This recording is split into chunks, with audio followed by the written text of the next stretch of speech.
Salut à toi, on se retrouve aujourd'hui pour un nouveau dessert tout droit sorti de mon imaginaire. Contrairement aux apparences, il est parfaitement équilibré en bouche, vous allez pouvoir en mettre plein la vue à votre entourage. Il se compose d'un brownie, un insert confiture de lait et une mousse chocolat blanc.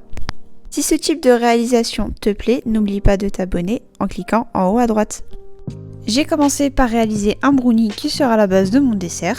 J'ai utilisé un petit cercle rond pour retirer le centre et dimensionner le gâteau à la taille de mon moule. Je place le biscuit au congélateur minimum 3 heures. Pour la recette du brownie, je t'invite à cliquer en haut à droite. Je vais réaliser mon insert avec 200 g de confiture de lait que je vais disposer dans un moule à insert que j'ai réalisé maison. Je vais donc vous expliquer comment je réalise ce moule. J'ai pris un cercle qui est un peu plus petit que le moule dont je vais me servir pour l'entremet. J'ai ajouté du coup un cercle plus petit au milieu et je vais couler du coup mon insert tout autour. J'ai mis en dessous et j'ai remonté du coup sur les bords du film pour éviter du coup que l'insert coule sur les côtés et du coup avoir un résultat du coup plus net, avoir moins de pertes. Pour la confiture de lait, j'ai choisi d'en acheter un pot de 200 g. Pour gagner du temps, vous pouvez évidemment la réaliser vous-même si vous le souhaitez. Il faut réserver l'insert minimum 3 heures au congélateur. On va passer à la préparation de la mousse chocolat blanc. Donc pour la mousse chocolat blanc, on va utiliser 2 tablettes de chocolat blanc dessert.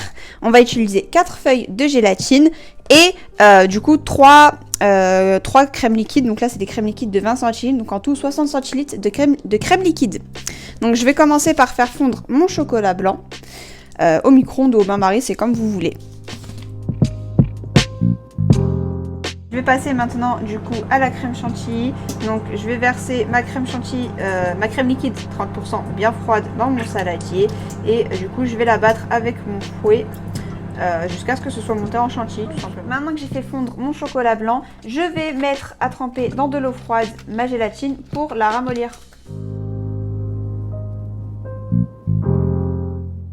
Maintenant que ma gélatine a bien ramolli, je vais l'essorer et l'ajouter à mon chocolat blanc. Et ensuite, je vais laisser mon chocolat blanc tiédir pour pouvoir l'ajouter à ma chantilly. Mon chocolat blanc, il est tiède. Je vais l'ajouter à ma chantilly et je vais remettre à battre pendant 10 secondes environ, histoire juste de l'incorporer. Et ensuite, on va pouvoir passer au montage. Voilà le résultat de la crème une fois le chocolat incorporé. Juste avant de passer au montage, je vous montre le moule que j'ai choisi pour cette réalisation. Donc, je vais passer au montage. Donc, je vais commencer par disposer de la crème dans mon moule. Donc, la crème, je la prends et je vais la badigeonner sur tous les tours pour faire en sorte que ça prenne bien tous les plis, toutes les marques.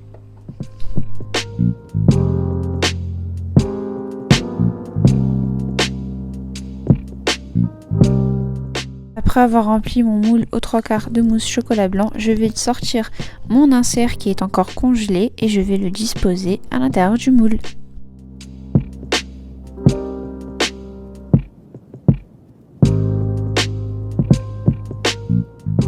Je viens ensuite rajouter un tout petit peu de mousse chocolat blanc et je laisse un espace suffisant pour insérer mon brownie. Donc là, du coup, maintenant j'ai sorti mon brownie du congélateur, il est bien dur.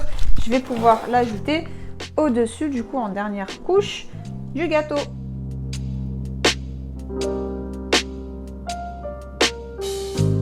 Donc là, j'ai fini le montage de mon gâteau. Il va passer la nuit au congélateur. On a retiré le gâteau après une nuit au congélateur.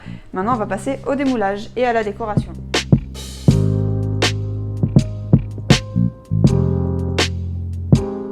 Donc voilà, au démoulage. Pour la décoration, j'ai choisi de recouvrir le gâteau d'un spray nacré cuivre que voici.